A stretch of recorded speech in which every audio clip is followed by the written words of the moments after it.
Hello everyone. So this is first video of nervous system in which we'll just study the overview of nervous system. So the classification of nervous system, neuron structure, types of nerve fiber and little bit about sensory receptors. So let's get started. So nervous system. We know that nervous system is divided in major two division, that is central nervous system and peripheral nervous system. So central nervous system is where we have gray and white matter. So all the neurons, all the axons are present with the cell body, right? So central nervous system consists of brain and spinal cord. Okay. Next is peripheral nervous system. So if you focus on this image, there is brain including this cerebellum. Okay. So the complete part is brain, right? So brain is composed of white and gray matter, and the same white and gray matter extend till spinal cord. That's why it's central nervous system. The spinal cord also part of central nervous system. Then what is difference in peripheral nervous system? So basically all the impulses from central nervous system are sent to every tissue by peripheral nervous system. Fine. So the major division is central nervous system and peripheral nervous system. Now what can come under this peripheral nervous system division? So peripheral nervous system is further divided. If we see broadly, it's either the motor tract or sensory fibers. So there are some sensory fibers which carry the impulse from receptors and go to CNS, right? And then again the impulse, the feedback is basically comes via motor fibers to effector organ. So this is the broad thing, that peripheral nervous system having motor and sensory unit. But the division of peripheral nervous system is two type, that is autonomic nervous system and somatic nervous system. Somatic is all the voluntary activities, all the nerve fibers, the nerve tracts, the motor nerve units, which are basically innervating the voluntary, for example, skeletal muscle, right? Apart from that, all the visceras are supplied with autonomic nervous system, which are involuntary. So, which is further divided into parasympathetic system and sympathetic system. So, autonomic nervous system, which is connected in medulla, having some control center. Autonomic fibers, the sympathetic and parasympathetic fibers, which leaves the spinal cord, okay, and innervate different tissues, different visceral organs, right? Apart from that, autonomic nervous system have one more division, which is enteric nervous system. Enteric nervous system is basically the neural mechanisms, the nerve innervation of whole gut. So whole GIT have some nerve ganglionic division, which are having all the fibers. So the gut itself is capable of do some the motility patterns, some activities of gut, right, which are further influenced by autonomic nuclei in medulla. Okay, so the broad division is CNS and PNS. PNS is further divided into autonomic nervous system and somatic nervous system. So this is broad division. We'll simplify every area of nervous system one by one and see its physiological aspects. So in this video, we'll be talking about only overview part. So now neuron now. So you should be able to at least identify what is neuron and what is nerve fiber. Fine. So neuron, the structure of neuron we'll see here. We can't say it's a nerve fiber. Okay. So neuron is having cell body. So this is cell body having these dendrites, which basically carry the impulse from other nerves. Okay. So other axons synapse on these dendrites and the signal is carried to cell body, right? Cell body have nucleus and where start axon. So this is initial segment of axon where action potential generates. So axon is basically terminating into different axonatic terminals, which are the axon terminal or knobs, synaptic knobs. So this part of axon is going to synapse on other axons. Fine. For example, dendrites. Okay, it can synapse on axon also. That synapse is called exotic synapse, and it can be axon dendritic synapse. So if it synapse on dendrites.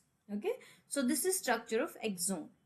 The whole is neuron. Okay, so this neuron is, as you can see, there is myelin sheath in image, which is having myelin sheath, which is formed of sac1 cell. Sac1 cell having multiple wrapping around the axon, which makes myelin sheath. Okay, so the myelin sheath, and on the other hand there are various neurons which don't have this myelin. So these are called myelinated fibers, these are called unmyelinated fibers. Fine. If we talk about now, because if you are asked that what is neuron and what is now, so neuron are basically having all these structures: cell body, axon, and dendrites. Fine.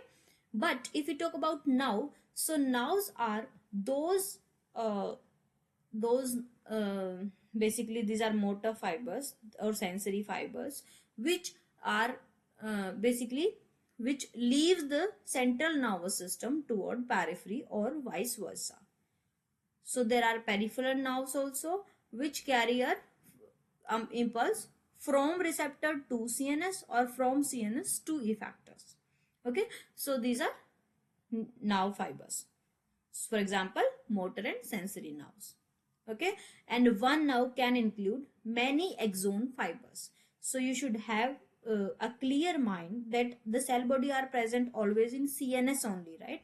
When we talk about PNS, these are only axons which are terminating, which are basically leaving CNS and synapsing on some effector organ, right?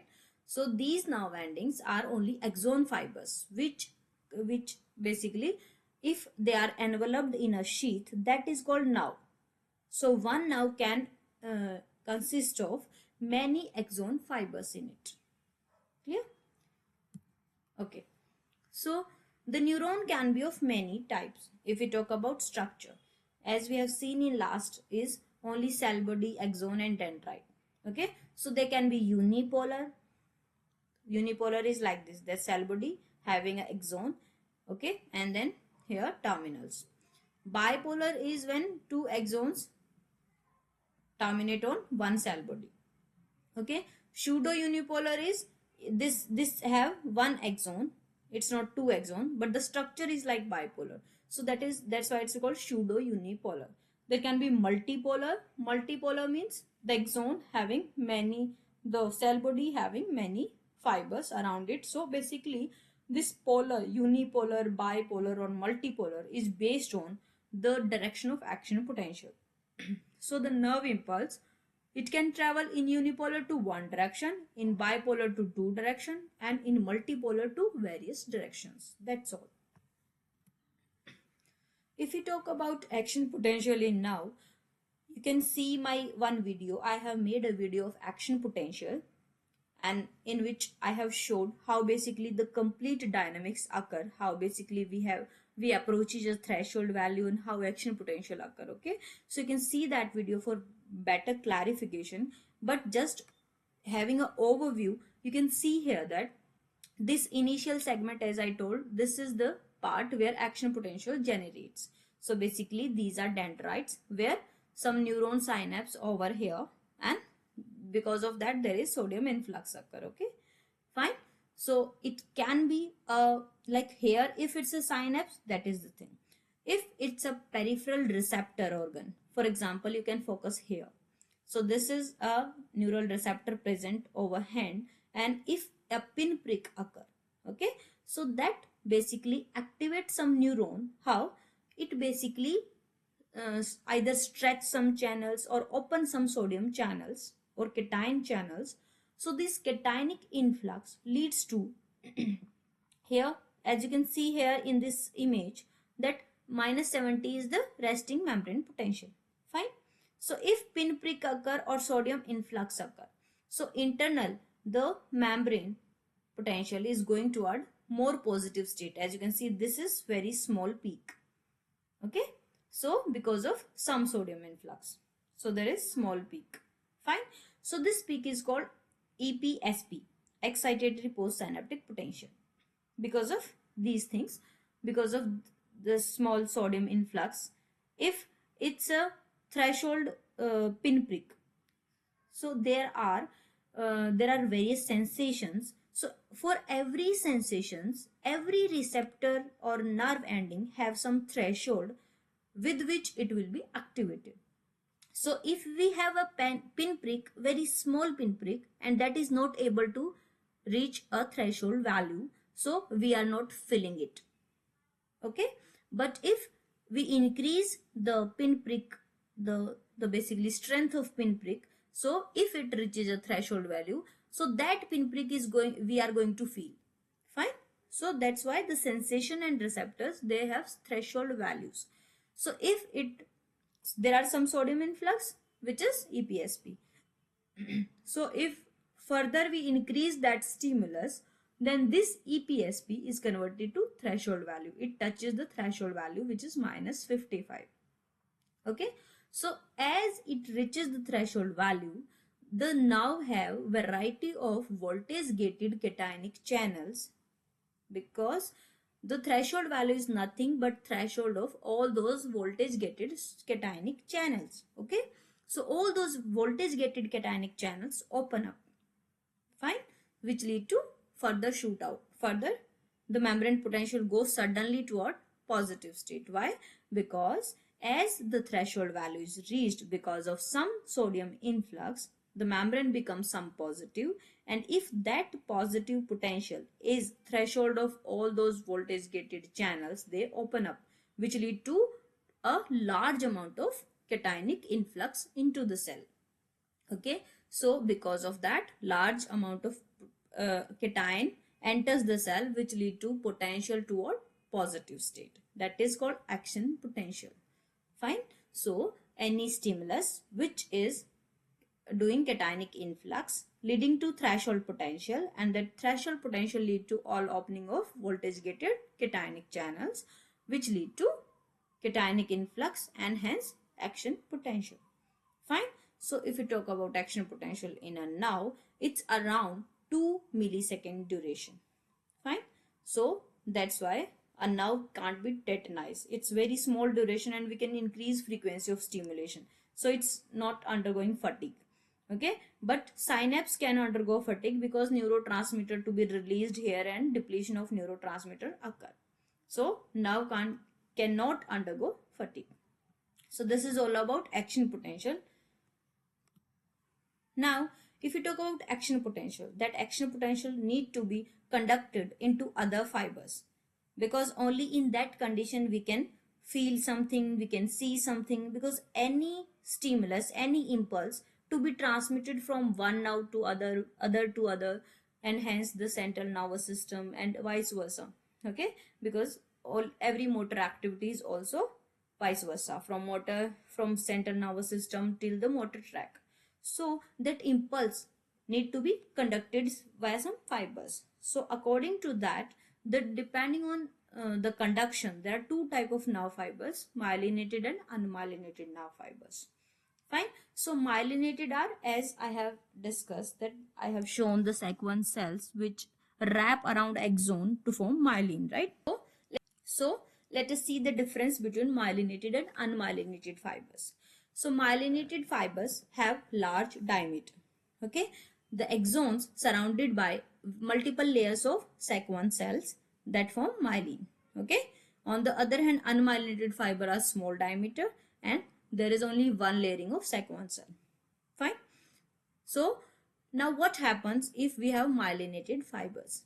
As you can see here, the myelinated fibers are shown.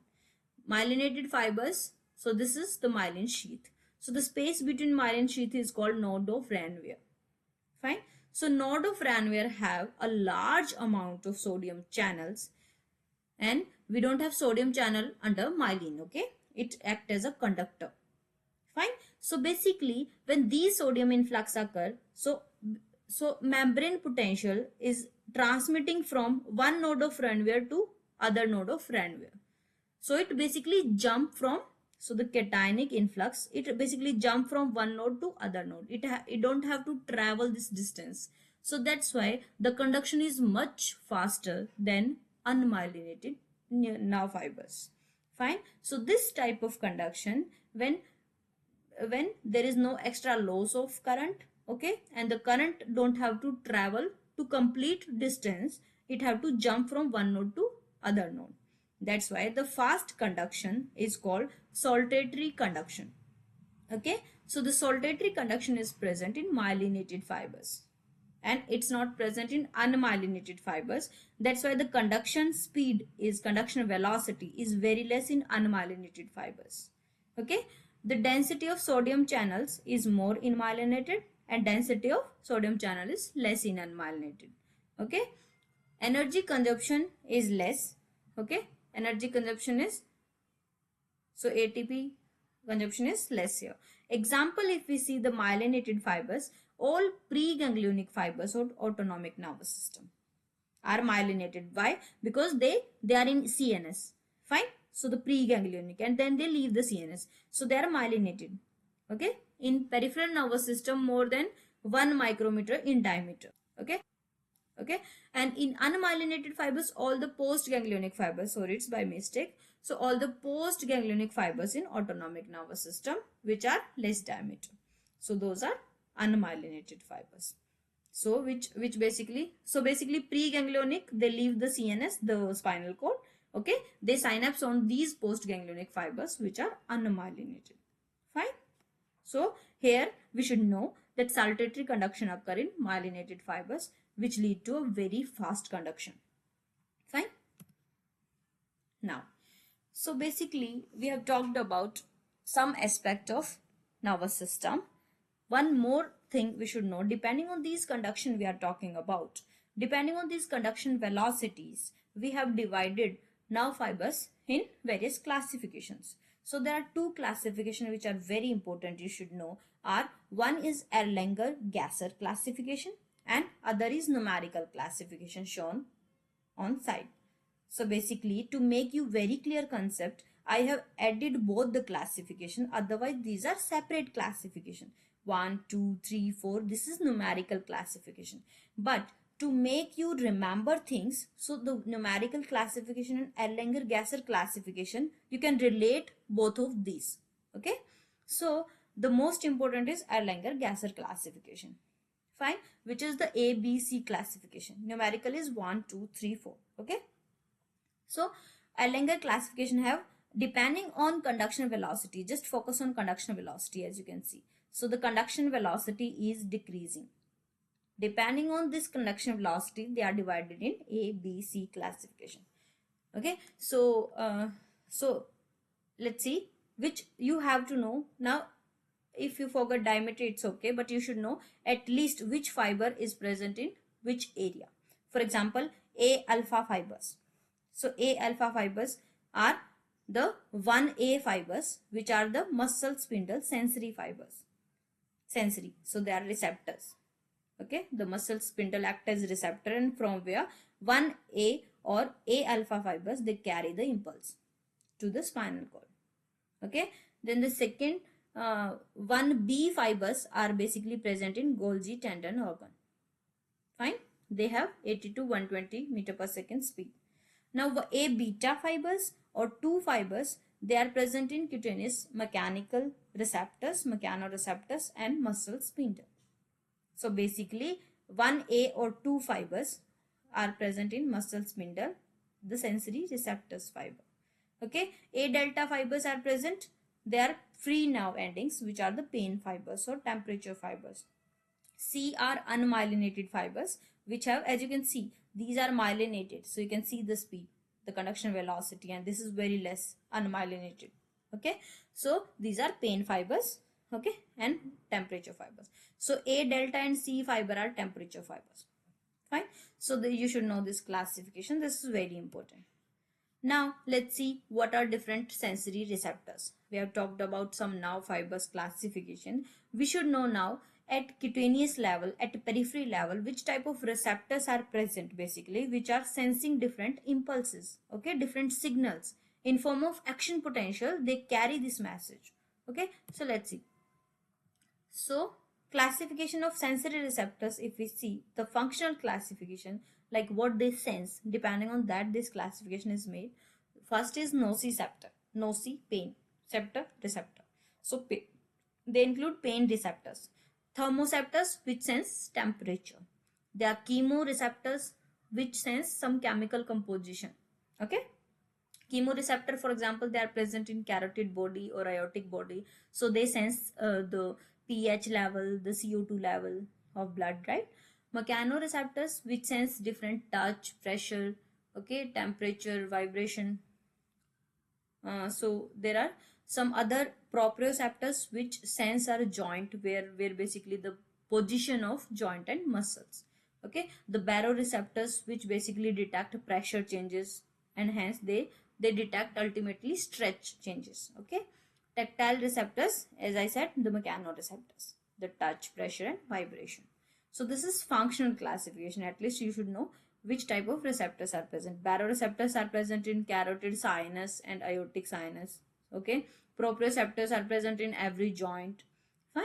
So you should have simple idea that these type of receptors are present and the location of them. Now, one more thing we should know is the mechanoreceptors, which are very important. So there are nerve endings which act as mechanoreceptors in our skin, under our epidermis. Okay, so that is structural classification.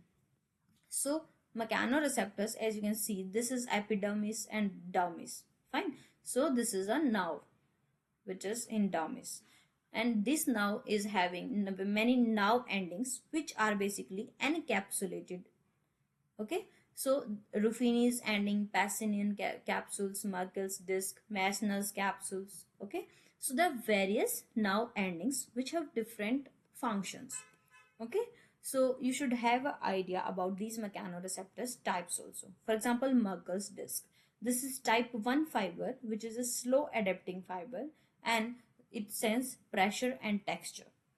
Ruffini's ending is type 2 fiber, which is slow fiber, and they're basically, if you can see, this is receptive field. Receptive field mean the large receptive field mean if you put finger on 2 point on large surface, it can distinguish on large surface, not less area. Okay, so receptive field depends. Basically, we have, for example, finger, we have very small receptive field. We can sense two pin very close to each other on finger. Okay, but some areas, for example back, we have large receptive field. Okay, so Ruffini's end organ, they basically sense stretch. So stretch can't be sensed with very small area. In fact, the large receptive field. Okay, Meissner corpuscles, which are type 1 fibers, are fast adapting fibers, and they basically sense some stroke or push. Okay, the Pacinian corpuscles, which are the type 2 fibers and fast adapting fibers. Okay, which sense vibrations. So fast adapting and slow adapting fibers are, for example, the pain fibers are slow adapting fibers. So when we have pain, basically we don't adapt that pain. That's why they are slow adapting. Fast adapting means when we sit, the posture, the pressure fibers should be fast adapting. Okay, so that's all about mechanoreceptors. So thanks for watching. That's all about the overview of CNS. If you have any query, you can mail me. Thanks for watching.